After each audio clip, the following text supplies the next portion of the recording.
Mas como já falaram, meu nome é Rafael Crescalite, mandou bem na pronúncia, tá? Eu estudo, eu vou falar para vocês sobre um tema que eu estudo há um tempo, que envolve as alterações cerebrais e do sistema nervoso como um todo relacionadas ao processo de codificação.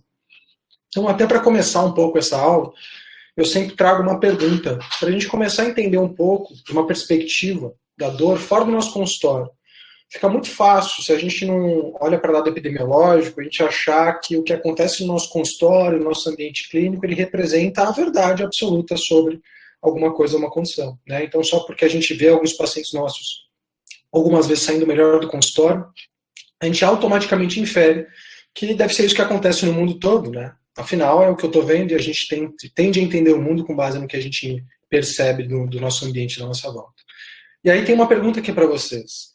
No que diz respeito à dor crônica, será que os avanços e as pesquisas científicas e o desenvolvimento tecnológico eles estão sendo benéficos para a gente conseguir ser mais efetivo no controle e manejo da dor? Eu entendo essa como uma pergunta bem interessante, porque se a gente, por acaso, tivesse algum dado, por acaso só, que mostrasse que, ano a ano, a prevalência e incidência de dor crônica ao longo do mundo está só aumentando, independente do que a gente faz, eu acho que a gente discutiria um pouco menos qual técnica do nosso consultório é melhor, se a gente deveria ou não usar uma técnica específica que a gente aprendeu no curso de fim de semana, e a gente começaria realmente a se preocupar com talvez o impacto e com as coisas que a gente poderia tentar fazer como uma classe, né, como um todo, para minimizar a dor. Mas só se a gente tivesse dados muito concretos de que a dor crônica como um todo é um problema muito grande que vem crescendo. Né? Na ausência desses dados, eu também não me preocuparia. O grande problema é que a gente tem esses dados. Desde 1990, a Melinda Gates Foundation, que é a fundação formada pelo Bill Gates, pela sua esposa, Melinda Gates, eles financiam uma iniciativa que chama Global Health Metrics, que é um grupo de pesquisadores epidemiológicos que realiza uma série de ações no mundo todo, tem ações sendo realizadas agora, no período da pandemia, para tentar criar estimativas mundiais, né, de sofrimento psicológico e de novos casos de pandemia pelo mundo. E eles têm uma iniciativa de pesquisa que chama Global Burden of Disease. É uma pesquisa que é feita de tempos em tempos, né, de anos em anos, com um tempo que não chega a ser muito fixo, mas ela é feita, né, em períodos, né, de forma periódica, e ela investiga, na maior parte dos países do mundo, quais são as doenças que levam a uma série de desfechos de saúde. Mortalidade infantil, e dentre esses desfechos de saúde tem um específico que é da nossa conta, que chama anos vividos com incapacidade. Esse desfecho de saúde ele é o maior preditor socioeconômico do impacto de uma doença que a gente tem no mundo. E se vocês olharem, isso aqui é uma tendência das pesquisas, né, em 3 anos diferentes. 1990, quando foi o primeiro censo, 2007 e 2017, por exemplo. E a gente tem aqui as principais doenças que levam a anos vividos com incapacidade, tanto em mulheres quanto em homens. E se vocês olharem, dentre as 10 principais doenças que mais levam ao desfecho de anos vividos com incapacidade, a primeira é dor lombar, desde 1990 até hoje, tanto em homens quanto em mulheres. E dentre essas doenças, as 10 primeiras, a gente tem várias condições de dor crônica. Dor lombar crônica, disfunções relacionadas à cefaleia, dor cervical, outras queixas musculoesqueléticas, né, que envolvem dor no ombro, dor no joelho, dor em outras articulações. Essas doenças encabeçam as principais condições que levam a anos vividos com incapacidade. E não só a gente está tendo mais prevalência e incidência, né, só para quem não lembra, prevalência é o que a gente vê todo dia, né, aparecendo sobre o Covid. Qual que é o número atual de casos que a gente tem sobre aquele determinado evento ou condição de saúde? E incidência é o fluxo, é o número de novos casos num período de tempo. São 2 medidas diferentes que informam sobre coisas próximas, né, parecidas. E não bastasse a gente ter uma prevalência maior a cada ano, uma incidência maior a cada ano, o impacto dessa condição também está aumentando. Então, olhem esse gráfico aqui. Em 1990, aqui é o número de dias vividos com incapacidade ajustados, né? E olhem em 2015, isso aqui é para dor lombar. Então, não só a prevalência está aumentando, a incidência também, mas o impacto da dor lombar e das dores crônicas está aumentando como um todo. Esse é um gráfico do Global Burden da pesquisa de 2017 que mostra a principal causa de incapacidade em cada país. Uma dica: em roxo é dor lombar. E se não bastasse, né, a gente tem uma situação muito parecida aqui no Brasil. Então, a dor lombar encabeça, desde 1990, como a principal condição que leva à incapacidade, dor lombar crônica. Migrânia é uma outra condição incapacitante de dor crônica, outras queixas musculoesqueléticas, dor cervical. Então, dentre as principais causas de dor, de doenças que levam anos vividos com incapacidade, várias são de dor crônica. Várias estão relacionadas a quadro de dor crônica. E esse é o custo por ano da dor crônica nos Estados Unidos. Isso custa mais do que o tratamento para diabetes, câncer e doenças cardíacas combinados no Ocidente por ano. Então, eu trago esses números só para a gente entender que quando a gente fala de dor crônica, a gente tem que tomar um certo cuidado com duas coisas. A dor crônica não é uma simples continuação temporal de uma dor aguda, não é uma dor aguda que durou mais tempo, e a gente não faz o suficiente para tratar isso. A gente não está nem perto de fazer o que a gente precisaria para tratar a dor crônica de uma forma decente. E a discussão não deveria ser se eu aplicar uma bandagem com mais ou menos tensão num sentido ou no outro, se isso é efetivo ou não. A gente deveria estar olhando para outras coisas. Então, para a gente conseguir entender o que acontece, a magnitude do que acontece na dor, e porque a dor não é simplesmente uma continuação temporal, a dor crônica não é simplesmente uma continuação temporal da dor aguda, a gente tem que entender, então, afinal, o que é dor, né? E para aqueles que tiveram uma aula com o Léo, eu acho que talvez ficou muito claro os conceitos que a gente tem sobre neurofisiologia da dor. De qualquer jeito, eu trouxe alguns básicos para a gente poder embasar o que eu vou falar para vocês sobre alterações cerebrais relacionadas à cronificação. Então, a nossa visão moderna sobre o que é dor começou com Descartes, em 1600, mais ou menos. E é interessante porque naquela época ele estava tentando propor, foi uma das primeiras, os primeiros filósofos a tentar propor uma visão dualística. Separava a mente e corpo. Falava que mente era uma coisa, corpo é outra. A mente diz respeito à alma e o corpo diz respeito ao mundo, né? Ao mundo terreno. E o meu objetivo não é entrar nos motivos pelo qual ele fez isso. Um dos principais é porque ele seria queimado ao tentar estudar o corpo se ele não tivesse feito essa separação, né? Naquela época. Mas é interessante que para fazer essa dualidade mente-corpo, Descartes ele usou a dor na sua explicação. E o que ele falou naquela época é uma coisa intrigante. Ele falou, olha, o que é dor? Dor é uma representação daquilo que acontece no corpo. É como o corpo avisa para a mente que tem algo errado.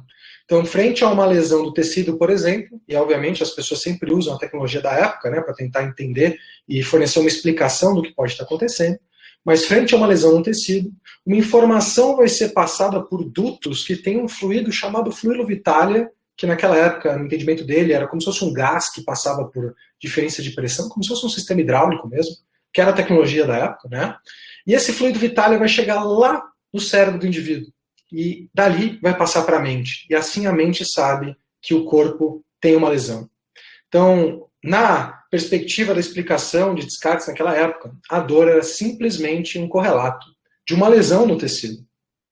E se a gente parar para pensar, fazem mais de 400 anos, ou quase 400 anos desde que ele fez essa afirmação, e tirando o fluido vitalia, dutos de pressão, a ideia no geral dos profissionais que lidam com dor, ela não mudou muito. A gente trocou, talvez, e colocou um nome para o sensor periférico, que é o noceptor, demos nomes para as vias aferentes primárias, né, os neurônios do tipo C e do tipo A delta, que levam informação até a medula, demos nomes para os tratos que vão para o cérebro e estudamos o cérebro. Mas o conceito vigente ainda, para muitos profissionais que lidam com dor, é que a dor é simplesmente um correlato de algo que está acontecendo no tecido. É simplesmente um sinal de que existe uma lesão. E o que a gente sabe hoje na neurociência é que entre uma sinalização tecidual na periferia e uma percepção da dor, existem vários fenômenos que podem acontecer e alterar essa relação entre a nocepção, que envolve o sistema de sinalização de que algo pode estar errado na periferia, e a emergência da percepção de dor, o indivíduo perceber conscientemente que ele tem uma dor. Então, a gente tem processos como transdução, transmissão, processamento da nocepção, modulação da nocepção, enfim, a percepção. São várias fases que estão nesse meio caminho. Eu acho que não dá para falar de uma aula, por mais que talvez você já tenha visto a definição, não dá para falar de uma aula que fala sobre dor sem a gente definir o que é dor, né? E o conceito vigente ainda é a definição de 94. Então, naquela definição feita pela IASP, a dor é uma experiência desagradável sensorial e emocional associada a um dano tecidual real ou potencial. E tem duas coisas que eu sempre gosto de levantar nessa definição. A primeira delas é que a dor é uma experiência. E quando a gente fala que a gente teve uma experiência, a gente normalmente não está descrevendo só uma sensação específica, né? Se a gente, por exemplo, descrever uma experiência ao comer um bife num restaurante, a gente não está falando só da ativação de receptores de umami na nossa língua, relacionados, né, à percepção gustativa de proteína animal. A gente sabe que tudo que a gente passou naquele dia, como é que foi o nosso dia, ele foi um dia estressante, não foi, como é que estava o meu estado fisiológico geral, eu estava em privação de sono, não estava, eu estava com fome, com quem eu fui a um restaurante, qual era a minha expectativa prévia a entrar naquele restaurante, como me receberam, como era a música, como era o cheiro, eu gostei do cardápio, demorou para vir o bife, era caro ou não era, tudo isso influencia na forma como o meu cérebro vai processar aquelas sensações, aquelas informações sensoriais e criar uma experiência. Então, no final, algo simples, como eu saí do restaurante e falo, nossa, adorei, quero voltar, não é fruto só de uma ativação de receptores de umami na minha língua. Assim como a dor não é fruto apenas da ativação de nocicepção. Ela é uma experiência. E como tal, ela vai ser influenciada por uma milhagem de vários fatores que vão fazer com que a pessoa tenha uma experiência única, individual, que vai fazer com que ele tenha o ímpeto de se proteger ou não, adote comportamentos, emoções, pensamentos perante aquilo. Então, eu acho muito forte quando a gente entende que a dor é uma experiência. Isso já mostra pra gente que ela é muito mais do que alguma informação que está chegando no cérebro, só uma informação nociceptiva que está chegando no cérebro. E a outra coisa que eu acho muito interessante dessa definição de dor é o fato de ela ser associada com uma lesão real ou potencial de um tecido. Vejam bem, na própria definição de dor, consta que no seu funcionamento normal, o nosso sistema de dor e de sinalização nociceptiva não é capaz de diferenciar entre uma lesão real ou potencial. A gente só consegue saber se houve uma lesão real se a gente tiver confirmação visual. Se eu olhar, eu ver sangue, eu ver um corte. Mas quando a nocicepção ela é interna, o nosso cérebro, o nosso sistema não tem como saber se houve uma lesão ou não. Ele vai ter que processar aquela nocicepção com base em um monte de coisa. Experiências prévias, o contexto, crenças, e com base nisso decidir se dói ou não. Isso já é muito forte para a gente também entender. O nosso sistema de sinalização nociceptiva e de percepção de dor, ele não consegue distinguir entre uma lesão real ou uma lesão potencial. Tá? Mas eu não vou falar muito de neurofisiologia da dor hoje para vocês. Então a gente teve uma proposta no passado de votação entre os membros da IASP, onde a gente votou uma mudança da definição. Não é a primeira proposta desde 94, mas a IASP ela tem uma certa inércia para adotar mudanças. Né? Tiveram várias propostas muito boas, essa que foi votada, a gente não sabe se foi aprovada. Não teve grandes mudanças, mas a ideia é muito parecida. Né? Se ela for aprovada, ela ainda mantém os dois pontos que eu acho que são os mais importantes na definição de dor. Então, nós sabemos que o nosso sistema de dor, de novo, né, não equivale à nocicepção. Então, para quem não lembra, a nocicepção é o processo que se dá quando estímulos na periferia eles são transduzidos em algum potencial elétrico. E aí os nossos nociceptores, na verdade, eles são células receptores não especializados, eles captam qualquer tipo de informação em excesso na periferia. A gente tem alguns tipos de nociceptores mais especializados, né, nociceptores multimodais, térmicos, ou químicos, mas esses nociceptores eles captam normalmente qualquer coisa. Só que como eles estão ligados a neurônios aferentes que têm um limiar um pouquinho mais alto de disparo, eles tendem a sinalizar para o sistema nervoso coisas em excesso. Essa informação, uma vez que acontece a transdução, isso pode ser tanto no sistema somático quanto na face, tá, gente? A gente vai ter a transmissão.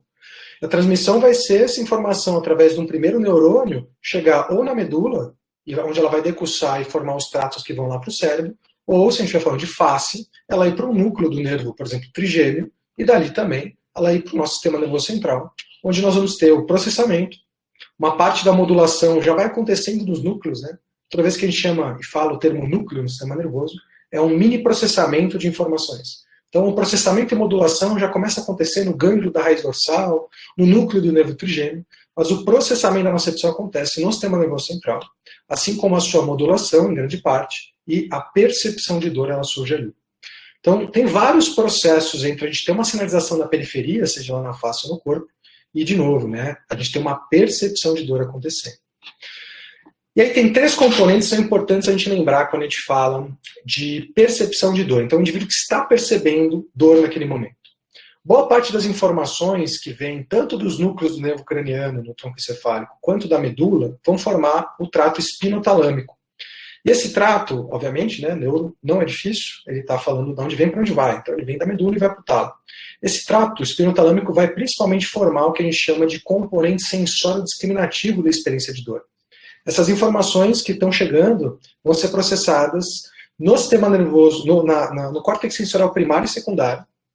E isso, se o indivíduo tiver nocepção, isso for percebido como dor, é graças ao processamento dessa região específica, né, e da nossa somatotopia, que a gente tem esse componente que é chamado de sensório discriminativo. Então, a gente sabe aonde dói do corpo, né, o quanto dói, a intensidade da dor e as qualidades da dor, se ela dói em queimação, fisgada, agulhada, pinçamento, em choque. A qualidade também é um atributo que acontece nessa área aqui, né, especificamente no córtex sensorial primário. E aí vem uma das primeiras coisas que a neurociência mostra pra gente, que eu acho belíssima. Entre a gente ter a ativação de noceptor na periferia e a gente ter a transmissão das informações até aqui em cima, o processo é muito parecido para qualquer tipo de origem de tecido. Independente de onde tiver a nocepção, o processo é muito parecido. Você vai ter ativação de noceptor na periferia, a transmissão de informações, você vai ter isso chegando lá no sistema nervoso central e sendo processado. Então, se a dor tem uma qualidade em queimação, agulhada, fisgada, pinçamento, isso, na verdade, não diz respeito ao que está acontecendo no tecido. Não tem como o nosso sistema nervoso saber o que está acontecendo no tecido. Ele só tem noceptor e trato aferente. Uma vez que a informação chega no cérebro, o cérebro tenta fazer sentido daquela nocepção. Então, se dói, agulha, fisga ou pinça, isso não quer dizer se está tendo impacto, se está tendo uma lesão muscular rasgando, se está tendo tensão muscular. Não é um sinalizador, isso não é a qualidade da dor não é um sinalizador do tipo de tecido de origem da dor. Não tem como o nosso sistema saber, é um chute do cérebro. E ele tenta fazer isso justamente tentando fazer sentido da nocepção que chega. A maior parte dos pacientes não sabem dar nome à dor. Quando você começa a perguntar, eles vão te falar o nome. O melhor que você pode fazer com as qualidades é tentar entender a diferença entre mecanismos. Se essa é uma dor neuropática ou se essa é uma dor mais noceptiva, nociplática. Mais do que isso, você não consegue saber através da qualidade da dor. Então, só porque dói no quadril pinçando não é impacto. Só porque dói no ombro fisgando não é impacto. Não tem como saber. Tá? Essa é a realidade. Nós temos outras informações, outros tratos que vão acabar chegando em áreas mais mesolímbicas, né, que vão vir da medula, do tronco encefálico, e vão chegar no sistema límbico. Amígdala, gânglios da base, hipocampo e áreas mais subcorticais, como o córtex insular e o córtex cingulado anterior. Essas áreas vão formar o componente afetivo-emocional ou afetivo-motivacional da dor. Então, isso diz respeito, na verdade, ao ímpeto que o indivíduo tem de se aproximar da origem do estímulo, ou se manter frente ao estímulo, manter a atividade e o comportamento, ou se afastar. Você pode ter, por exemplo, um indivíduo que tem uma intensidade de dor bem alta, mas que não esquiva ou não sai do comportamento do que ele está fazendo. Um corredor, por exemplo, uma corrida de longa distância, consegue ter níveis moderados ou altos de intensidade de dor, que é um componente sensório discriminativo, e manter a atividade de corrida. Porque o que faz, ou que causa o ímpeto de se afastar e evitar, é um outro componente da dor, que é controlado por outras áreas do sistema nervoso. Assim como a gente pode ter pacientes que têm uma intensidade de dor baixa, mas constante, que é extremamente incômoda. E aqueles pacientes, eles têm um incômodo absurdo, eles ficam o tempo todo pensando na dor, e têm muita dificuldade em lidar com ela.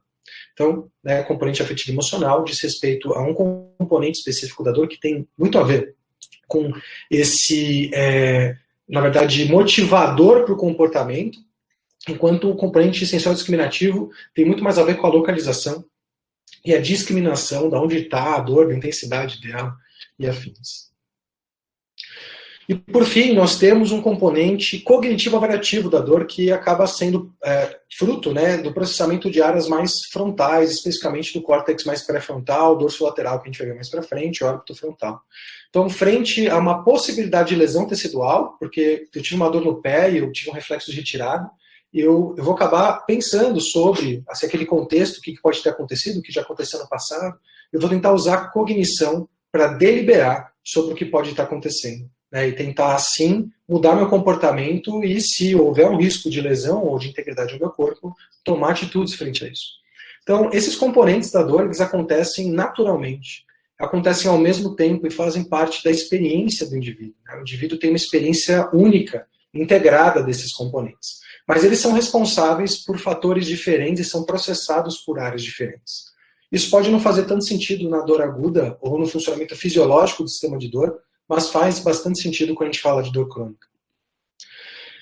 E por muito tempo, as neurociências como um todo, elas se voltaram para o estudo da especificidade cerebral. Tentaram entender o que cada área do cérebro fazia, né? Então, o que o córtex visual primário faz? Bom, ele só recebeu esse nome depois que a gente descobriu. O que a área de Broca faz? Ela só recebeu esse nome depois do que foi descoberto ou sugerido que ela fazia. Então, por muito tempo, houve essa tentativa de entender o funcionamento do cérebro, do sistema nervoso, pela especificidade do que acontecia naquela área. Mas se vocês olharem bem, o córtex sensorial primário, por exemplo, ele não participa só da experiência de dor consciente. Ele participa do processamento de qualquer informação somatosensorial, de qualquer percepção somatosensorial. As áreas afetivo-emocionais não participam só do componente afetivo, motivacional e emocional da dor. Participam desse componente de qualquer processamento sensorial. E essas áreas não são apenas cognitivo-avaliativas da experiência de dor, mas são áreas que fazem parte da nossa cognição para tudo, né? Então, elas não explicam a dor dos indivíduos sozinhas, e a gente não consegue hoje, olhando para uma ressonância magnética, entender quem tem dor e quem não tem. Só olhando para uma ressonância a gente não consegue. E é por isso que as neurociências, há muito tempo, elas vêm tentando entender o conceito de conectoma ou de redes neurais. Vejam bem, nós temos, em média, 86 bilhões de neurônios. Não 100 bilhões. Esse número veio de algumas pesquisas da pesquisadora brasileira Suzana Herculano, que descobriu o número real de neurônios que a gente tem no cérebro. E a ausência desse conhecimento, por muito tempo, deu luz para técnicas pseudocientíficas de autoajuda que falavam coisas como: desvende o seu potencial oculto, desbloqueie mais do que os 10% de ativação cerebral, ou filmes como Lucy, por exemplo, né? Isso, na verdade, esse neuromito de que a gente só usa 10% do cérebro veio de alguns experimentos que tentaram estimar o número total de neurônios que a gente tinha no cérebro através de amostras do tronco encefálico. E o que eles encontraram é que na nossa espécie a gente tem a cada 10 células do tronco encefálico um neurônio e 9 células da glia. E aí, ao extrapolar isso para o número estimado de neurônios e células no sistema nervoso inteiro, estimaram que a gente tinha só 10% de neurônio. Daí que vem, que a gente só usa 10% do cérebro. A Suzana Herculano desenvolveu um método novo e conseguiu estimar o número real de células que a gente tem.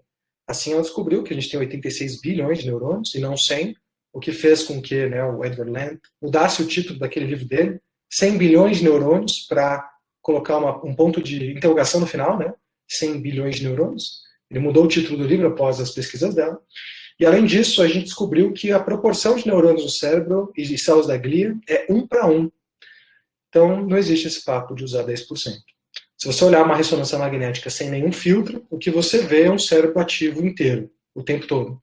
Quando a gente olha uma figura bonitinha de ressonância e vê uma areazinha vermelhinha, a gente está vendo um filtro. Se você tirar o filtro, o cérebro está inteiro ligado o tempo todo.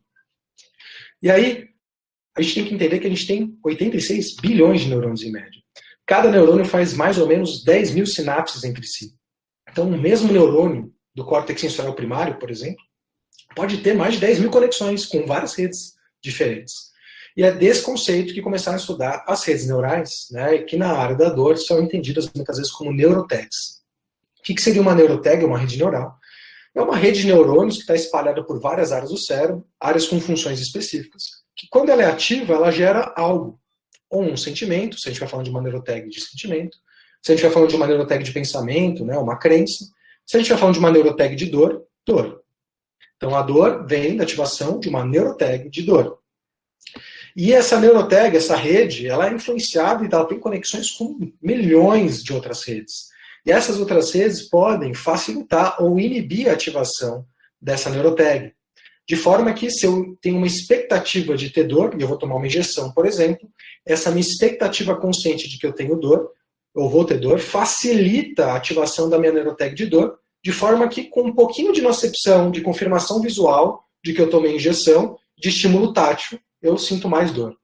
Então, esses fenômenos, né, de a gente moldar a experiência de dor por vários outros fatores, não relacionados à nocepção, tem a ver com a conexão dessas neurotags, dessas redes. E as neurotags, aparentemente, elas têm alguns princípios. Um dos princípios é o princípio da massa neuronal. Bom, se a gente tem várias neurotags o tempo todo ativas, quem vem à consciência? Como eu consigo manter um discurso coeso com vocês, sem deturpar minha atenção com coisas que estão acontecendo aqui no meu ambiente? As neurotags que têm mais massa, que têm mais neurônios conectados, elas tendem a emergir a consciência mais fácil. Então, esse é um dos princípios das neurotags. É um dos princípios que a gente vai ver mais para frente, que estão relacionados com o processo de codificação. Um outro princípio das neurotags, que também é muito importante para a codificação da dor, é o princípio da precisão. Existem neurotags que são extremamente precisas. Se eu falar para vocês o seguinte, pensem num elefante rosa. Imagine um elefante rosa. Alguns de vocês, sem imaginação, não imaginaram nada, mas quem conseguiu imaginar, provavelmente viu um elefante rosa de alguma forma, dentro da sua cabeça, meio translúcido assim. O que aconteceu aí? Eu usei uma neurotag de pensamento de vocês para sequestrar uma neurotag de memória que usou uma neurotag de visão, porque a memória, afinal, está armazenada nos seus córtex específicos de associação, né? Na sua área de processamento. Então, a imagem de um elefante está armazenada em algum lugar no seu córtex visual. E eu sequestrei essa rede de visão. Mas a neurotag visual ela é extremamente precisa. Se eu não tiver ativação da retina, tirando casos, né, que envolvem uso de substâncias que não são legalizadas no Brasil, tá bom? Fica a dica. E de doenças no nosso sistema nervoso, as pessoas não conseguem ver no mundo real algo na ausência de estimulação da retina. Então, para vocês que viram um elefante meio translúcido, o que aconteceu é que a gente acabou de usar uma neurotag de visão de vocês, só que essa neurotag é muito precisa, então não dá para vocês verem um elefante no mundo real. Para quem viu um elefante no mundo real, eu sugiro que procure um psiquiatra, tá? É bom saber que a gente precisa de ajuda às vezes. Mas, enfim, esse é um exemplo de uma neurotag muito precisa. É uma neurotag que você precisa dar de um caminho específico, só tem um caminho para ela funcionar. A gente tem neurotags que são muito imprecisas. Um exemplo disso é a neurotag de medo. Pensem que a gente não nasce tendo medo das coisas. Agora, se você pegar um vietnamita, por exemplo, e mostrar um animal peçonhento para ele como uma cobra, é muito provável que ele se aproxime do animal, inclusive pense que esse pode ser o lanche dele para mais tarde. Inclusive, é muito provável que ele pegue o animal. Porque na cultura de lá, né, da Ásia, isso não é um problema e um animal peçonhento não é ameaçador. Muito pelo contrário. Se você mostrar a mesma cobra para um ocidental, é muito provável que a gente tenha respostas de medo. Então, as neurotags e as redes relacionadas ao medo, elas são maleáveis. Elas podem, como nessa imagem aqui, ser puxadas por qualquer outra neurotag que ative. Né? Isso é protetivo, porque isso te protege, te ajuda a aprender sobre o ambiente que está na sua volta e se proteger disso. E essa é a base para a gente ter uma série de distúrbios psiquiátricos relacionados a desordem de ansiedade, a transtornos de estresse pós-traumático e fobias. O fato da neurotag de medo ser tão maleável e ser tão fácil de ser associada a outras coisas pode fazer com que a gente, em algumas pessoas mais predispostas, desenvolva doenças relacionadas ao excesso de ativação dessa neurotag. Espero que vocês já estejam entendendo onde eu estou chegando. A nossa neurotag de dor, ela não é nem muito precisa, mas também não é imprecisa. Por que eu digo isso? Porque a gente precisa de algum nível de nocepção para, em um sistema funcionando normalmente, um sistema fisiológico de dor, para ter a dor. Eu preciso de alguma nocepção que ativa a neurotag de dor, e em cima dessa nocepção, essa experiência de dor pode ser muito modulada por várias outras vias. O grande problema é o seguinte: a nocepção está presente o tempo todo no nosso corpo. Vocês estão tendo nocepção agora.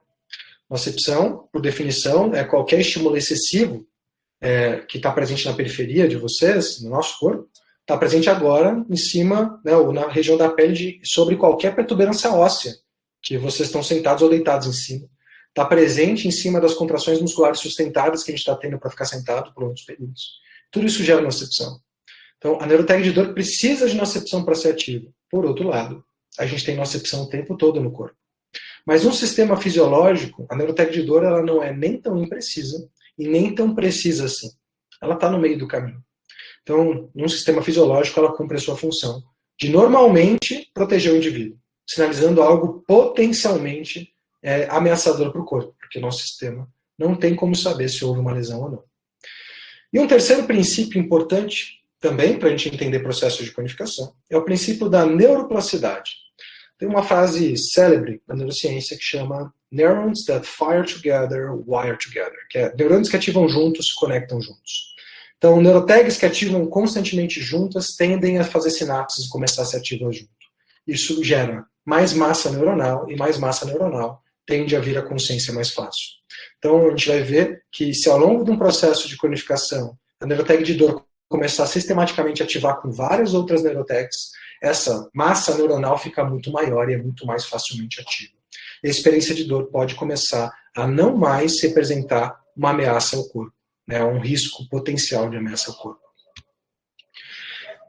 E um outro conceito importante para a gente ir para as alterações cerebrais é a ideia dos hubs. Então, se a gente tem várias redes que estão conectadas entre si, é importante a gente entender que essas redes vão ter que se conectar entre si em alguns pontos, né? É igual uma malha de aviões, de trajetórias de aviões. Tem muitas trajetórias possíveis no mundo, só que tem aeroportos que recebem e enviam mais aviões, né? E são hubs, ou concentradores. A gente tem várias áreas no cérebro que funcionam como hubs. Pegam informações de uma rede e transmitem para outras, ou de outras redes e transmitem para aquela primeira rede. E o que a gente vai ver é que tem algumas outras redes que são bem importantes para o nosso entendimento sobre o funcionamento da rede de dor, e vários hubs que são também importantes para a gente. Então, para a gente ir fechando o funcionamento normal e começar a falar das alterações cerebrais, eu só quero que vocês entendam um conceito de uma rede central que ela é de suma importância para a gente ter a experiência de dor consciente. Olhem aqui o que acontece com o indivíduo numa ressonância magnética funcional que está sendo exposto a um objeto visual e está tendo percepção consciente daquele objeto. Esse indivíduo tem ativação de áreas específicas da visão, são as áreas verdes aqui, em conjunto com áreas que são multimodais, que são áreas que ativam para todas as classes sensoriais. É só quando essas áreas em verde ativam junto com as áreas em amarelo que o indivíduo tem percepção consciente de algo visual. Então, se eu estiver tendo ativação, por exemplo, na periferia, se eu tiver um estímulo, um objeto na periferia visual, na minha campimetria extrema, ativando, eu provavelmente vou estar ativando na minha retina fotorreceptores e bastonetes, eu vou estar processando isso. Só que se eu não tiver ativação dessas áreas em amarelo, que eu já vou falar quem são essas áreas, eu não tenho percepção consciente sobre aquele objeto. Isso aqui é o que acontece quando o indivíduo numa ressonância magnética funcional tem a percepção consciente de um som. Ele tem ativação do córtex auditivo primário, que é essa área em azul, em conjunto com as áreas em amarelo. Então, se eu pedir para vocês agora prestarem atenção nos sons no entorno de vocês, o que eu fiz foi fazer com que essas áreas em amarelo começassem a ativar junto com o córtex auditivo primário de vocês, que já estava sendo ativo pelos barulhos de carro, moto, pessoas, música, ou qualquer outra coisa, qualquer outro som que esteja aí perto de vocês. Você só tem consciência da audição, né, do som, quando você tem ativação conjunta dessas áreas. Isso é o que acontece no indivíduo quando ele está tendo a percepção de um estímulo tátil. Então ele tem ativação de áreas somatosensoriais, né, como as áreas somatosensorial primária e secundária, junto com as áreas em amarelo. É só assim que ele tem a percepção consciente tátil. E assim é o cérebro de alguém que tem algo parecido com uma percepção consciente de dor. A gente tem áreas específicas da nocecepção, e olhem como elas são poucas e pequenas. Compara com visão.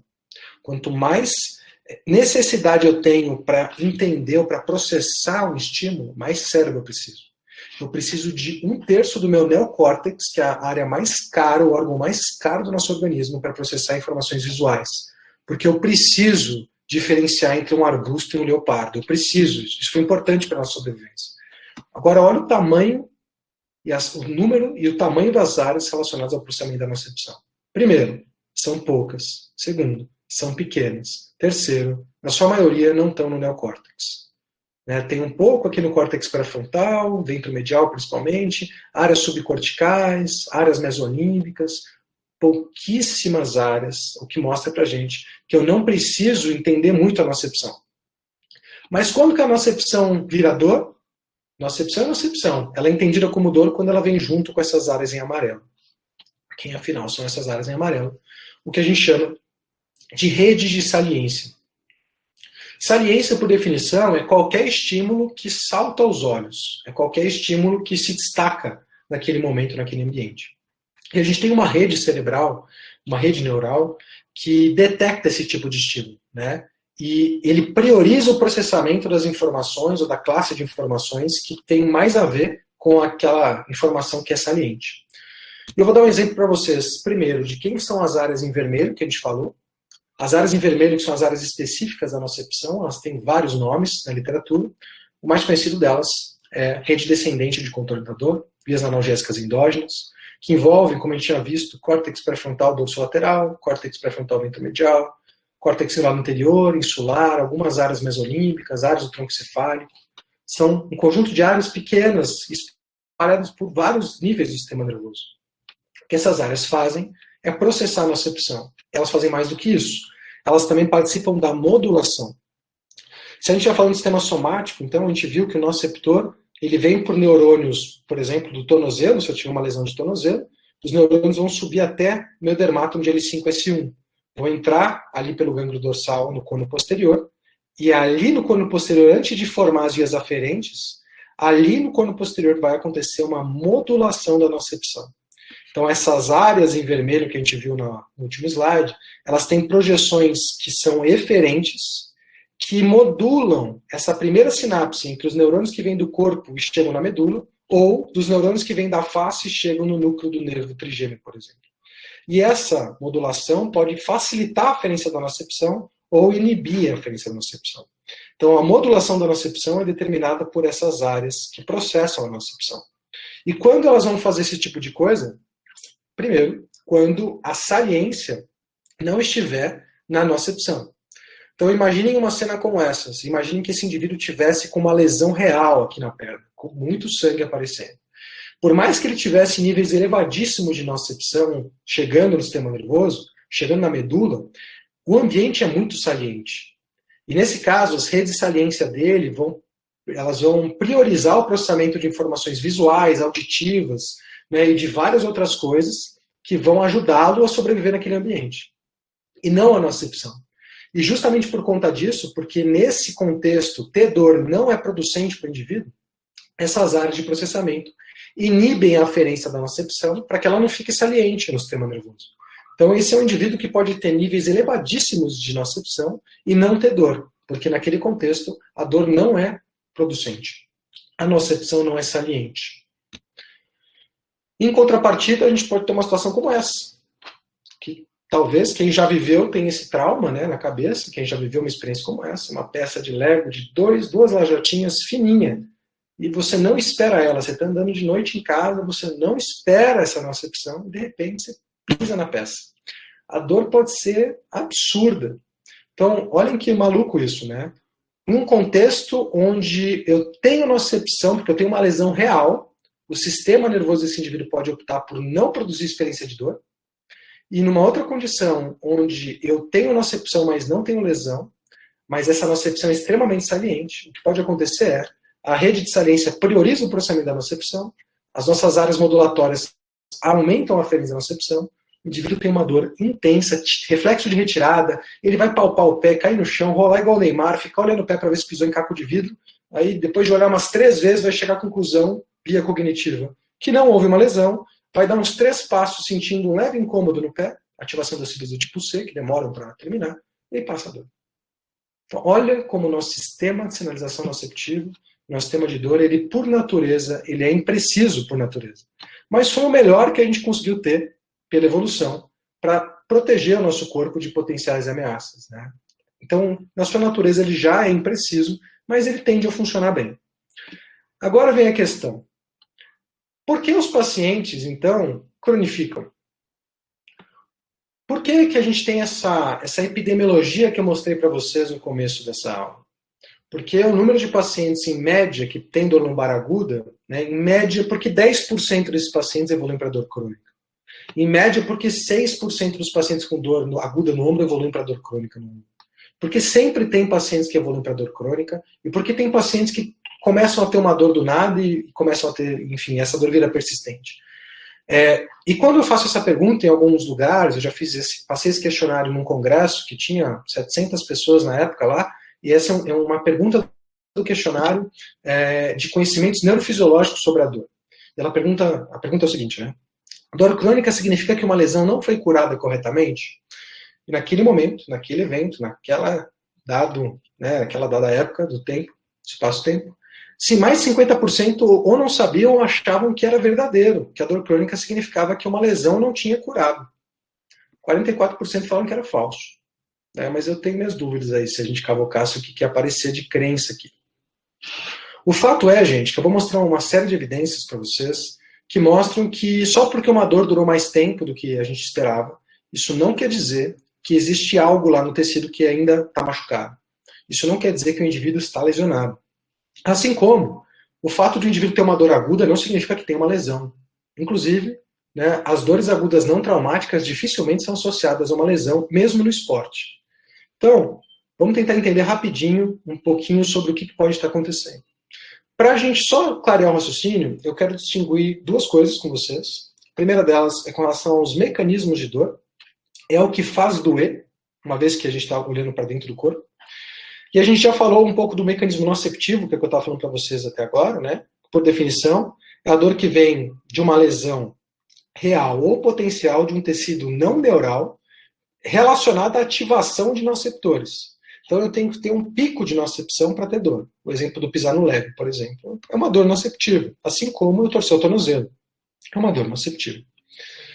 Uma dor neuropática, por outro lado, é uma dor que vem de uma lesão ou doença do sistema somatosensorial.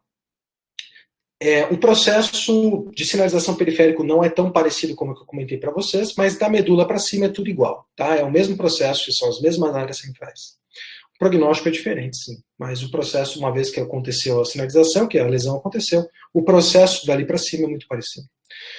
E desde 2015, mais ou menos, a gente tem um novo termo. Antes era chamado de sensibilização central, ou dor central, e isso era só uma convenção entre os profissionais, porque a dor noceptiva e a dor neuropática não parecem explicar por que muitos pacientes cronificam. E o que aconteceu, por que apareceu um novo termo, né? Por que IASP criou um novo termo? Porque sensibilização central é um fenômeno que acontece em dores agudas, não é exclusivo de quadros crônicos, e nem todo paciente com dor crônica tem sensibilização central. Então, por isso, foi criado um novo termo, que é chamado de dor nociplástica, que é uma dor que vem de uma alteração da nocepção, da forma como a nocepção é processada, apesar de não haver nenhuma evidência clara de um dano real ou potencial, um tecido não neural, ou seja, dor noceptiva, ou uma lesão ou doença do sistema somatosensorial, ou seja, dor neuropática. E dor nociplástica não é sinônimo de dor crônica, tá, gente? Um indivíduo que durante a pandemia, em privação de sono, estresse, falta de atividade física e longos períodos de sedestação, começou a ter, de repente, uma dor lombar para ficar longos períodos sentado, isso é uma dor aguda, não traumática, nociplástica. Ele não teve uma lesão na coluna, ele não tem uma hérnia, ele só começou a ter alguma alteração na forma como o sistema dele lida com a nocepção, e isso está sendo entendido como dor. Então, dor nociplástica não é sinônimo de dor crônica. Só para ficar claro, então, entre mecanismos. E além desses mecanismos, uma coisa que a gente tem que entender também é que nem todo paciente com dor crônica tem dor 24 horas por dia, 7 dias por semana. Dor, no geral, pacientes com dor são uma população extremamente heterogênea. A gente pode ter, por exemplo, pacientes, aqui é um estudo com pacientes com dor lombar, que tem um quadro de dor parecido com esse. Tem uma dor muito intensa, melhoram rápido, e às vezes tem uma recorrênciazinha, mas tende a melhorar, tende a ficar bem. A gente tem pacientes como esses aqui, caracterizados por surtos e remissões. A gente tem pacientes que tendem a melhorar um pouco, mas demoram e depois voltam a piorar. Tem pacientes que demoram para melhorar, mas melhoram. Tem pacientes que não melhoram nada, ficam com uma dor severa lá há muito tempo. Então, Não, nem toda dor crônica é aquele perfil de paciente com dor 24 horas por dia, 7 dias por semana. Assim como nem toda dor crônica é dor nociplástica. Então a gente tem que tomar um cuidado, e aí cabe ao raciocínio clínico, na nossa avaliação, a gente ser multidimensional e conseguir entender que tipo de paciente, que tipo de dor a gente está lidando. Tá? Mas eu vou apresentar uma série de evidências para vocês que provavelmente vão ter muito mais a ver com esses pacientes aqui que não melhoram ao longo do tempo. Não os que têm surtos e remissões, mas principalmente os que não melhoram. Então, a gente tem uma série de estudos que tentam entender o que acontece com o sistema nervoso ao longo do processo de cronificação. Ou seja, por que algumas pessoas cronificam enquanto outras não? Esse aqui é um dos estudos talvez mais seminais da neurociência da dor. Inclusive o Apgarian talvez seja hoje um dos neurocientistas mais reconhecidos, né, talvez, ou que encabeçam a área de estudos de alterações neurocientíficas relacionadas à dor. E o que eles fizeram nesse estudo? Eles estavam avaliando o que é chamado em neurociência de resting state, ou ativação em repouso do cérebro, né, que é como o nosso cérebro trabalha em repouso. Isso tem a ver com como ele processa informações e quais áreas estão conectadas e mais ativas. E o que eles pegaram aqui foram pacientes com dor lombar aguda, e eles acompanharam esses pacientes ao longo de 1 ano. E ao longo do tempo, eles conseguiam já diferenciar aqueles pacientes que 1 ano depois, eles iriam ter dor crônica, enquanto outros iriam melhorar. Então, a ativação inicial de resting state, ou de funcionamento de repouso do cérebro, era muito parecida, né, naqueles que iriam cronificar, naqueles que não iriam. Só que, ao longo do tempo, enquanto as pessoas que foram melhorando, foram normalizando o padrão de ativação e repouso do cérebro, as pessoas que, dali 1 ano, teriam dor crônica, começaram a aumentar, mantiveram uma ativação aumentada em várias áreas e começaram a aumentar a ativação em áreas específicas. Dentre elas, do córtex pré-frontal ventromedial e do córtex cingulado anterior. 2 áreas relacionadas àquele componente mais afetivo emocional da dor que a gente comentou. Esse é um outro estudo muito interessante também, que mostra o seguinte: quando a gente fala de especificidade cerebral, o que a gente quer dizer é que se eu quero ter, ou para ter 3 coisas diferentes, 3 outputs cerebrais diferentes, como dor, emoção e recompensa, eu tenho que ter áreas diferentes do cérebro que processam isso. E aí, se a gente pegar pacientes com dor lombar aguda ou episódica aqui, o que a gente tem é que existem áreas da dor, né? Então as áreas que estão em azul são áreas só de processamento da dor, por exemplo, as áreas aqui azul são só da emoção e as áreas aqui são só de recompensa. Então, se vocês olharem bem, os pacientes com dor lombar episódica têm áreas específicas para dor, emoção e recompensa. Pacientes com dor crônica não apenas perdem área, o tamanho da área de processamento diminui, como eles perdem especificidade. As mesmas áreas cerebrais passam a processar dor, emoção e pensamento, e recompensa, perdão. De forma que fica impossível a gente ter dor sem ter componente emocional, a gente ter alguma emoção sem ter dor, e a gente não está associando isso com padrões de recompensa. E o nosso sistema de recompensa é um sistema que nos aproxima ou nos afasta das coisas, né? Ou nos pune, né? E tem a ver com essa tendência a aproximar ou não, é o nosso componente afetivo emocional. Ao longo do processo de cronificação, o processamento da dor, ou das áreas relacionadas à nocicepção, ele muda das áreas sensórias discriminativas para as áreas mais afetivo-emocionais. Existem várias evidências mostrando que não apenas a função ou a forma como o cérebro funciona mudam, mas a estrutura do cérebro também muda.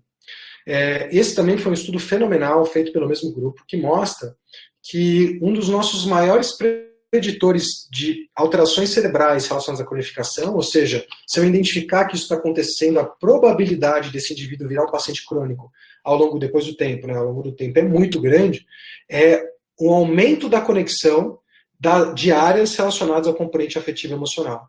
Então, o aumento de áreas exclusivas e relacionadas, por exemplo, como o núcleo accumbens, que faz parte do nosso sistema de recompensa e faz parte dos nossos gânglios da base também, com o córtex pré-frontal ventromedial, que é uma área mais frontal, mais relacionada à procura de possíveis fatores ameaçadores no ambiente, o aumento da conectividade entre essas áreas foi um dos maiores preditores cerebrais de cronificação ao longo do tempo. E a gente tem várias evidências em várias áreas hoje em dia, né? No começo eram mais com pacientes com dor lombar, porque é a condição mais prevalente, então era mais estudado, mas hoje a gente tem para várias condições mostrando que o sistema nervoso dos pacientes muda. Então, essa aqui é uma pesquisa, por exemplo, com pacientes com disfunção temporomandibular, que mostram que em pacientes com DTM, ou disfunção temporomandibular crônica, o que acontece é que, primeiro, o núcleo trigeminal desses pacientes tem mais perda de densidade de substância cinzenta, tecla SAP. Substância cinzenta tem a ver com corpos de neurônios, né? Então, quando você perde a densidade de corpos de neurônios, o que você está perdendo é capacidade inibitória. É diferente do racional de atrofia muscular, quando você perde músculo, né? Quando você perde densidade de massa cinzenta, você perde capacidade de controlar o que passa por ali.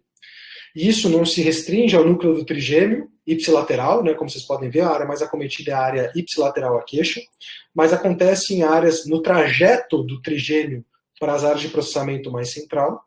Esses pacientes também têm alteração na substância branca, ou na microestrutura da substância branca, e a tecla SAP de novo aí, tem a ver com axônios e com conectividade entre neurônios. Quando você perde isso, você também perde capacidade inibitória sobre aquela via. Isso não se restringe à via aferente. Os pacientes com disfunção temporomandibular também têm perda de massa cinzenta em algumas áreas, de novo, relacionadas à componente afetivo emocional, como o córtex cingulado anterior, áreas do sistema de recompensa e dos núcleos da base, né, que participam desse componente mais afetivo emocional da dor. E mais ainda, a gente vê uma série hoje de pesquisas clínicas mostrando, por exemplo, né, essa aqui é uma revisão sistemática com meta-análise, para quem não lembra de force plot, né, então esse aqui é um force plot, que é o resultado de uma meta-análise, e aí o que a gente quer ver é se esse diamantezinho toca nessa linha aqui, que nesse caso mostra que não tem diferença. O que isso aqui está avaliando? Sensibilidade local na região, né, do nervo trigêmeo e da face, e aqui o que essa revisão sistemática está mostrando é que existe uma tendência dos pacientes com disfunção temporomandibular de ter uma sensibilização local, e aqui a gente está falando de sensibilização central mesmo, mas esses pacientes também apresentam sensibilização sistêmica, mostrando que não só eles têm uma série de alterações cerebrais, que essas alterações aqui, elas têm correlação direta com a presença de dor na mandíbula, né? Então, quanto maior a perda de volume do córtex, da área do córtex anterior, maior a presença e intensidade da dor na TM. Então, essas alterações cerebrais dos tratos e vias estão diretamente relacionadas à dor, mas também esses pacientes não têm um quadro, um sistema mais de sinalização de nocepção, que já é impreciso, mas eles não têm mais um sistema que sinaliza algo. Esse sistema está completamente amplificado.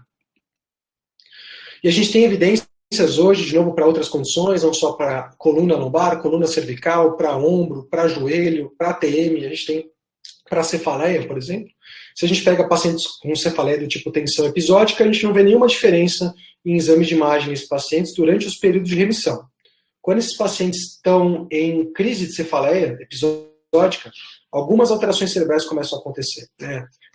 Alterações de acometimento de áreas específicas, né, com perda de densidade do córtex sensorial, por exemplo, e aumento da densidade em algumas áreas, que a gente está vendo com muita frequência esses nomes, né? Córtex cingulado anterior, córtex insular, aparentemente a perda, principalmente do córtex cingulado, que é uma área importantíssima para várias condições crônicas, tem correlação com ansiedade e depressão, com o número de dias que o paciente tem dor.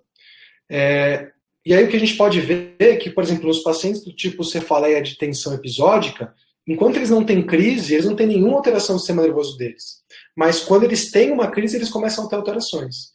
E isso acontece através de alguma via de sensibilização periférica, através de músculos ou vias da região cervical ou da face, né? Então, alguma sinalização noceptiva acontece, ou algum estado de sensibilização global acontece. Por exemplo, a presença de estresse psicológico tende a exacerbar sintomas de cefaleia dentro de um período de 3 horas, com uma probabilidade interessante. Então, o sistema, numa cefaleia episódica, o sistema está meio que íntegro, ele precisa de algum input aumentado para ter a dor. Agora, boa parte dos pacientes com cefaleia episódica melhoram naturalmente, mas existe de novo uma parcela que evolui para a cronicidade, cerca de 16%. E nesses pacientes crônicos, o que a gente encontra é uma coisa muito parecida com o que a gente encontra em pacientes com dor lombar, em pacientes com dor lombar crônica, com dor cervical crônica, com outra condição crônica. Uma perda de densidade de massa cinzenta em várias áreas do cérebro, relacionadas, de novo, àquelas nossas vias de processamento da dor e outras áreas também. Então, áreas como o cerebelo, né, estão envolvidas, mas principalmente córtex orbitofrontal, pré-frontal dorsolateral, ínsula, insulado anterior. Quanto maior o número de dias com dor, maior a associação e maior a perda de massa cinzenta. E lembrem que perda de massa cinzenta significa perda de capacidade inibitória. Então, o que as evidências vêm mostrando para a gente com relação às alterações cerebrais, né, e do sistema nervoso como um todo? A primeira coisa é que a cronificação está relacionada com uma série de alterações de funcionamento, de processamento e de estrutura do cérebro. E quando a gente fala de estrutura, as principais regiões acometidas entre todas as condições de dor crônica parecem ser parecidas. O córtex pré-frontal dorsolateral, que é a principal área daquela via analgésica endógena do nosso sistema descendente de controle da dor, relacionada a seletivar a experiência de dor, a fazer com que o indivíduo não tenha dor na presença do touro, mas tenha dor no lego. Essa seletivação de quando vai doer é uma função principalmente do córtex pré-frontal dorsolateral, e essa é uma das áreas mais acometidas ao longo do processo de cronificação. Com perda de densidade de massa cinzenta e perda de conectividade absurda, assim, praticamente essa área fica ilhada no sistema nervoso. Além disso, outras áreas são acometidas, a gente já viu, córtex cingulado anterior, vocês viram várias vezes eu falando esse nome, córtex insular, vocês viram várias vezes eu falando esse nome. E não só a gente tem perda de massa cinzenta, perda de massa branca, mas a gente tem neuroinflamação. Tem aumento de mediadores químicos pró-inflamatórios nessas regiões cerebrais. E aparentemente isso acontece por uma coisa que eu vou falar já já. Tá? Existem hoje estudos e meta-análises de estudos de alterações neuroplásticas do cérebro. Nome complicado. Mas qual que era o objetivo, por exemplo, dessa meta-análise? Identificar se essas alterações cerebrais elas aconteciam ao acaso no cérebro, ou se elas aconteciam em áreas específicas. E agora vem a parte legal que a gente começa a juntar o que eu falei no começo. Essas alterações elas acontecem em áreas específicas. Aonde? Nos hubs. Então lembrem que a gente tem uma neurotag de dor. E que essa neurotag de dor ela não é nem tão imprecisa e nem tão precisa assim. Eu preciso de um pouco de nocepção? Pode ser aquela que está no sistema, quando o meu sistema já está um pouco mais sensível. Mas eu preciso de alguma nocepção. E as outras neurotags, elas vão influenciar a neurotag de dor através de hubs, de algumas áreas que pegam informações de outras neurotags e passam para a neurotag de dor. Assim como a gente tem grandes aeroportos. O que acontece no processo de codificação é que os hubs são as áreas que mais perdem massa cinzenta. Então, o córtex cingulado anterior e o córtex insular são os maiores hubs, talvez, que passam informações das áreas sensório-discriminativas para afetivos, emocionais e cognitivos. Essas áreas são as mais acometidas. E tem várias hipóteses para isso acontecer. A principal delas é um mecanismo de proteção cerebral semelhante ao que acontece no AVC. Quando você tem excesso de ativação de uma área, porque você tem excesso de glutamato, isso é tóxico e a área desliga. E aí isso gera atrofia. Então isso parece um mecanismo protetivo das áreas para proteger os neurônios que estão ali. Mas de qualquer jeito, isso é uma hipótese, tá? O que a gente sabe é que as áreas que mais perdem densidade de massa cinzenta são os hubs. E os hubs são as áreas que controlam a passagem de informação de uma rede para outra. De forma que se um hub perde capacidade inibitória, ele perde a capacidade, por exemplo, de uma informação que vem da minha neurotag de pensamento, de não passar direto e ativar minha neurotag de dor. Se o hub que controla isso está afetado, essa informação passa direto. Em alguns pacientes, em quadros específicos, ela passa tão reto que o paciente pode ter dor só por pensar em ter dor, ou só de pensar em fazer um movimento doloroso, como é o caso de pacientes com síndrome complexa de dor regional, ou distrofia simpático-reflexa. Só de imaginar, ou se imaginar fazendo um movimento que dói, eles têm dor. Porque a alteração cerebral é tão intensa nessa população específica que não tem nada filtrando as neurotags. Você consegue ativar a neurotag, automaticamente a neurotag de dor, por exemplo. Mas, em todos esses pacientes que eu conversei com vocês, isso só explica pra gente que a neurotag de dor depende muito menos da nocepção para ser ativa, mas se for só, estava bom. Como vocês viram, tem vários processos que amplificam a via noceptiva. A via noceptiva chega lá em cima bombando, mesmo que não tenha nocepção lá embaixo. Porque a via está facilitada, a via mudou também, teve neuroplasticidade. Então, uma parte do que a gente sabe que causa essas alterações cerebrais parece estar relacionado com a ativação das células da glia. A gente achava que a gente tinha 86 bilhões de células da glia e que elas só serviam para dar sustentação para o sistema nervoso e para fazer, né, a manutenção do ambiente metabólico das sinapses, que já é uma grande função. Mas a gente vem descobrindo que elas têm uma função fundamental para o funcionamento do cérebro, né? Dentre elas, isso foi bem mais recente, tá? Esse estudo de 2015 é um dos primeiros estudos, na verdade, que começou a conseguir ter um biomarcador para ver a ativação das células da glia.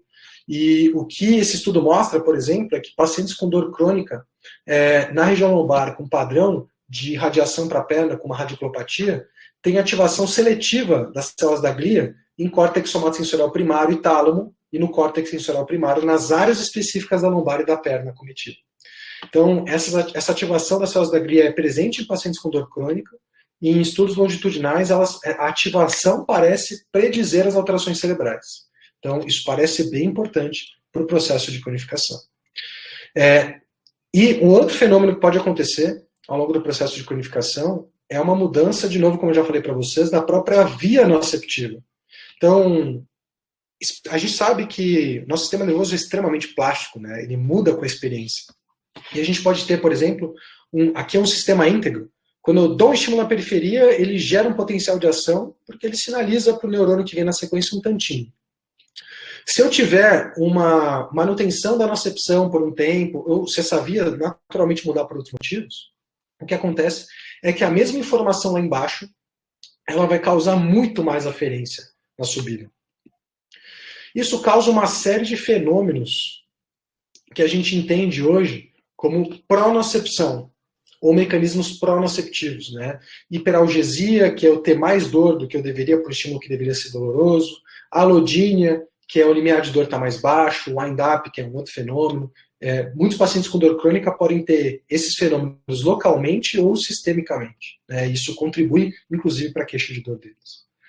E os pacientes com dor crônica também podem ter uma alteração dos mecanismos antinoceptivos. A gente falou de vias analgésicas endógenas, as áreas vermelhinhas, que conseguem modular a aferência da nocepção e fazer com que ela seja mais ou menos intensa, dependendo do contexto. Então, a gente tem testes para ver isso. Um desses é o teste de modulação condicionada da dor, onde basicamente você tenta causar uma dor no indivíduo, ver quanto dói, coloca ele sobre o estímulo que dói, e aí, para aguentar esse estímulo, a via analgésica dele tem que trabalhar. Então, por exemplo, eu uso uma agulha e faço uma picada nesse indivíduo e ele relata quanto dói. Tudo num exemplo pouco quantitativo. Aí eu coloco uma mão dele no balde de gelo. E para aguentar ficar com a mão no balde de gelo, a via analgésica endógena dele tem que trabalhar. Senão ele vai acabar tirando porque a dor vai começar a aumentar. E aí, enquanto ele está com a mão no balde de gelo, depois de um tempo, eu dou o mesmo estímulo que eu dei no começo. Se ele tiver uma redução da dor percebida, quer dizer que as vias dele estão funcionando. Esse é um teste que é utilizado para tentar ver o funcionamento das vias analgésicas endógenas. Muitos pacientes com dor crônica têm uma alteração no funcionamento dessa via. Eles apresentam, na verdade, eles não apresentam essa capacidade de modulação e muitas vezes, inclusive, tem aumento de sintomas, uma vez que eles se mantêm sob o estímulo por longos períodos de dor condicionante, né? E a gente tem hoje vários estudos demonstrando que pacientes com dor crônica têm essa tendência de ter mecanismos pronoceptivos aumentados e antinoceptivos diminuídos. E alguns pacientes que têm surtos e remissões de dor têm surtos e remissões de alterações da sensibilidade. Então esse é um estudo, por exemplo, que pegou pacientes com dor lombar episódica. Quando eles tiveram uma crise, já tinham dor crônica, mas quando eles têm a crise, o que eles viram é que esse aqui era um mapa de alodínia, por exemplo. De indivíduos que tinham dor na lombar. Você olhava e media eles tinham um espalhamento de vários mecanismos pronoceptivos aumentados, mesmo que a dor fosse só na lombar, e a inibição deles estava alterada. E aqui era 30 dias depois, quando eles já não tinham dor. E aqui, nessa época, quando eles já não tinham dor, eles só tinham uma capacidade inibitória diminuída. Mas os mecanismos pronoceptivos melhoravam. Então, mesmo indivíduos com dor crônica recorrente, parece que durante os sintomas, o que explica e causa, ou está relacionado com sintomas, são fenômenos de sensibilização em alguns indivíduos. E longe de ser só uma mudança de áreas relacionadas à dor, né? A gente sabe que essa mudança acontece em várias áreas motoras também. Então, aqui é um estudo bem interessante que mostra, por exemplo, indivíduos controle em amarelo, a área do dedo, triângulozinho, e a área da lombar, a bolinha. E aqui em laranja, o que acontece com essas áreas em pacientes com dor crônica. A área da lombar muda de lugar. Não só muda de lugar, mas os indivíduos com dor crônica parecem ter uma perda de especificidade, né, da capacidade de representar e de contrair músculos da região lombar. Então, ao invés de ter áreas específicas para grupos musculares, eles acabam tendo uma diminuição das áreas e todas viram uma área só. O que faz com que eles percam a capacidade, de novo, né, quando você perde seletividade, você perde a capacidade de processar informações diferentes e perde a capacidade de ter ações diferentes com esses músculos. Isso não é só na lombar. A gente tem estudos em outras articulações. Isso aqui é um estudo de dor patelofemoral, por exemplo, mostrando que pacientes, por exemplo, indivíduos controle, têm uma representação do reto femoral, vasto lateral e vasto medial diferente, em áreas diferentes no cérebro. São áreas diferentes. Os picos de representação são em lugares diferentes. Pacientes com dor patelofemoral crônica têm uma diminuição da área geral de controle do quadríceps e eles perdem a especificidade. A mesma área controla todos os músculos do quadríceps. Então eles param de conseguir processar do ponto de vista sensorial os diferentes músculos e param de conseguir controlar o quadríceps de forma seletiva também. Enfim, gente, o que a gente sabe hoje é que o nosso sistema de dor evoluiu para ser assim, impreciso, bem preciso, mas de certa forma seletivo, né? Usando a experiência de dor em dado contexto. Em vermelhinho aqui é o nosso limiar de dor, em preto aqui é a nocepção. Então, a nocepção está presente o tempo todo, mas oscila, o limiar de dor também oscila com base nas modulações que a gente tem. Em alguns momentos o indivíduo tem dor, mas a dor faz com que você se proteja, se afaste do estímulo. Se não foi uma lesão, isso faz você melhorar. Agora, o que acontece num paciente com dor crônica é que esse monte de alteração que a gente conversou até agora pode causar, por exemplo, fenômenos como uma alteração completa do limiar de dor, né? A gente viu aquele monte de fenômeno de pronocepção aumentada e antinocepção diminuída. Então, a nocepção normal do sistema, uma vez que ela recupere para cá, ela pode ficar o tempo todo sendo entendida como dor. Num paciente com síndrome complexa de dor regional, com dor lombar crônica, de característica nociplástica associada à sensibilização central, porque nem toda dor crônica é sensibilização central, nem toda dor nociplástica é sensibilização central. Mas eu posso ter um indivíduo que tenha sensibilização central. E uma coisa que a gente vem entendendo é que, eu não sei se vocês perceberam, mas eu fiquei repetindo que o tempo todo, as áreas que mais aumentam de atividade parecem que aumentam de conexão e passam a dominar o processamento da percepção de dor em pacientes com dor crônica, são as áreas relacionadas ao componente mais afetivo e emocional. E essas áreas, elas são grandes buscadores de ameaça. Essa é a função dessas áreas, buscar ameaça o tempo todo. Então, é engraçado a gente falar isso, né? Mas o cérebro, na tentativa de antecipar possíveis experiências dolorosas, ele acaba ficando, nessa tentativa de ficar buscando tudo que pode gerar dor, amplificando e gerando dor para contextos que não deveriam. Porque o cérebro já não funciona mais da mesma maneira como, né, no seu funcionamento normal. Então, essa imagem de Descartes que a gente viu no começo, né, que mostrava que a dor era uma simples representação da mente, daquilo que acontecia no corpo, é um conceito muito errado, né? E a gente viu que muitos colegas profissionais de saúde continuam falando isso até hoje, só trocando nomes. Não falam fluido vital, mas falam neurotransmissores, nocepção. E mesmo no funcionamento normal do sistema, eu espero que tenha ficado claro para vocês que isso é inadequado, né, que isso não é verdade. Existem uma série de processos que acontecem nesse meio do caminho e que a nocepção não é uma informação precisa de lesão no tecido. Mas ao longo do processo de cronificação, várias mudanças no funcionamento do sistema parecem acontecer, que vão ser em maior ou menor magnitude para cada paciente, né? Mudanças na periferia podem acontecer, em pacientes com osteoartrose, por exemplo, tendo presença de sensibilização periférica crônica. Mudanças centrais podem acontecer tanto na primeira sinapse na medula, ou no núcleo do nervo craniano, ou nas áreas mais superiores que processam a nocepção. E um remodelamento completo do córtex pode acontecer. Tanto, né, do funcionamento em repouso, da estrutura, das regiões específicas que processam, quanto da estrutura mesmo. E aí a grande pergunta que fica é, tá, se as alterações cerebrais e do sistema nervoso são relacionadas ao processo de cronificação, elas são lesões do sistema nervoso e, portanto, irreversíveis, como um AVC, que tem, né, um processo, a gente consegue modular um pouco, mas a lesão em si é irreversível, ou elas são reversíveis e é isso que a gente deveria estar olhando, né? Essa é uma ótima pergunta, na verdade. E o que a gente sabe hoje é que para algumas condições elas de fato são irreversíveis. Então essa é a classificação, o CID-11, a classificação nova do Sistema Internacional de Doenças, por exemplo, que define a dor crônica como uma condição de saúde em si. E não algo que você tem que achar uma causa, né? Por exemplo, uma dor crônica primária, como uma dor generalizada, você não precisa achar uma causa. Isso é uma doença em si, agora. A síndrome complexa de dor regional é uma dor crônica primária. Você não vai achar uma causa, você não tem que tratar e ficar buscando uma causa. Uma dor crônica visceral é uma dor crônica primária. Dor orofacial ou migrânia é dor crônica primária. E tem dores crônicas primárias musculoesqueléticas, como uma dor lombar inespecífica. O que significa? Que agora, no novo CID-11, existe um diagnóstico que fala para você, não olha hérnia, não pede exame, porque isso não tem nada a ver com a dor lombar desse indivíduo. Ele tem uma dor crônica primária. A dor é uma doença. E existem dores crônicas secundárias, né? Que são dores que evoluíram de uma condição de base e viraram crônicas, como uma dor neuropática crônica, por exemplo. O que muda? Muda que você pode ter os mesmos processos de alteração, só que por ela ter uma condição de base, algumas vezes ela tem um prognóstico diferente. Do tipo, se eu conseguir tratar a condição de base, algumas vezes eu posso melhorar um pouco o quadro, né? Enquanto outras não. Então, em alguns casos elas são irreversíveis, não em todos esses casos, mas, por exemplo, a gente sabe que a migrânia envolve um mecanismo fisiopatológico de uma alteração no funcionamento sináptico do cérebro. Então, parece que existe uma fisiopatologia no funcionamento cerebral relacionada à migrânia, assim como na fibromialgia. Isso é irreversível, né? Então, nessas condições você não consegue reverter. Mas tem várias evidências hoje sugerindo que boa parte do que nós tratamos em consultório são reversíveis. As alterações cerebrais relacionadas a essas condições são reversíveis, né? Tem estudos mostrando, por exemplo, que pacientes com osteoartrose severa tem uma série de alterações de densidade de massa cinzenta em vários lugares do cérebro.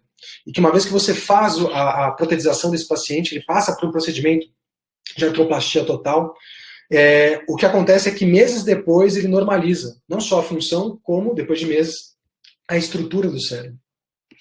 Tem evidências mostrando que para pacientes com dor lombar crônica, uma vez que você atende esses pacientes e melhora esses pacientes em termos de dor e função, você acaba também melhorando a função, o funcionamento, a ativação cerebral deles. Então, essas ativações, na sua maioria, na maior parte dos casos que nós atendemos em consultório, não são irreversíveis. E aí a grande questão que a gente tem que ficar na cabeça é o seguinte: se grande parte dessas alterações não são irreversíveis, ou seja, são reversíveis, e os pacientes melhoram na medida que parece que a gente muda essas alterações cerebrais, o que mantém os pacientes com dor crônica com essas alterações cerebrais? Porque uma vez que a gente atende esses pacientes, a gente consegue, melhorando eles, mudar essas alterações cerebrais e do sistema nervoso. O que mantém eles lá? Por que eles não melhoram sozinhos, né? E para responder essa pergunta, o que a gente sabe hoje é que não tem muito base genética para responder isso. Então, os estudos genéticos, mesmo quando eles têm um tamanho de efeito e um poder estatístico adequado, eles não acham um componente genético que explique isso, né? Que explique por que algumas pessoas cronificam e se mantêm crônicas. E o que hoje a literatura está indo muito a fundo, nossos principais modelos estão indo muito a fundo, o que eu estudo, né, a minha linha de pesquisa é essa, os processos de aprendizagem, né, que estão relacionados com esse processo de modificação cerebral e que mantém o cérebro com aquelas alterações. Então a gente tem que lembrar que a definição de aprendizagem é toda e qualquer modificação morfofuncional que ocorre em nosso sistema nervoso, dado que houve uma experiência, né, e o cérebro é plástico, o sistema nervoso é plástico. E uma vez que a gente vive uma experiência, a gente tem várias formas que o cérebro aprende, né? Eu não vou discutir isso com vocês no tema da aula, mas o cérebro pode aprender de várias formas diferentes e, aparentemente, o que a gente está começando a entender é que tem vários fatores que influenciam nessas alterações cerebrais relacionadas à cronificação. Mas os fatores que a gente consegue mexer estão muito relacionados a fatores de aprendizagem. É o que mantém o indivíduo, ao longo do processo de cronificação, cronificando, e mantém ele crônico enquanto ele está com dor crônica. e mantém as alterações cerebrais lá, e é o que a gente quebra quando faz a reabilitação bem feita.